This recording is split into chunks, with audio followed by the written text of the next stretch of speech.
ഒരു കർഷകൻ്റെ മോളാണെങ്കിലും ഞാൻ പറമ്പിലേക്കൊന്നും ഇറങ്ങാറില്ല കേട്ടോ. അപ്പോൾ ഇന്ന് നമ്മുടെ കപ്പവാട്ടായതുകൊണ്ട് ഇവർക്ക് ചായയൊക്കെ കൊടുക്കാനായിട്ട് വന്നാണ്. കൂടാതെ നമുക്ക് പറമ്പൊന്ന് കണ്ടിട്ട് പോകും.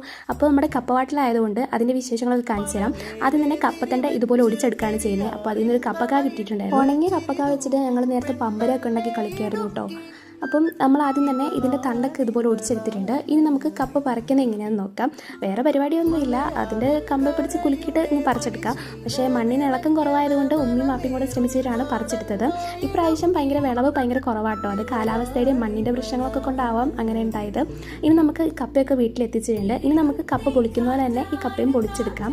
അപ്പോൾ കുറേ ഉണ്ട്, അതുകൊണ്ട് തന്നെ രാത്രിയാവുമായിരിക്കും പരിപാടിയൊക്കെ കഴിയുമ്പോൾ. ഇനി നമുക്കിത് അരിയണം. നേരത്തെയൊക്കെ ഞങ്ങൾ കത്തി ഉപയോഗിച്ചിട്ടാണ് അരിഞ്ഞുകൊണ്ടിരിക്കുന്നത്. അപ്പോൾ ഒത്തിരി സമയതാമസം വരും. ഇപ്പം നമ്മുടെ വീട്ടിൽ കപ്പക്കത്തി ഉള്ളതുകൊണ്ട് പെട്ടെന്ന് പണി കഴിയും. നേരത്തെ ഈ കപ്പവാട്ടൽ എന്നൊക്കെ പറഞ്ഞാൽ ഒരു പ്രദേശത്തെ ആൾക്കാർ മൊത്തം നമ്മുടെ വീട്ടിലുണ്ടാവും. ഫുഡും കാര്യങ്ങളെല്ലാം നമ്മുടെ വീട്ടിൽ തന്നെ ആയിരിക്കും. പക്ഷേ ഇപ്പോൾ എന്ന് പറഞ്ഞു കഴിഞ്ഞാൽ അതിനൊന്നും ആർക്കും സമയമില്ല. പിന്നെ നമ്മൾ നമ്മുടെ സൗകര്യത്തിനൊക്കെ നോക്കിയിട്ട് ഒരു ദിവസം നമ്മളങ്ങ് പറിച്ച് വാട്ടുന്നേ ഉള്ളൂ.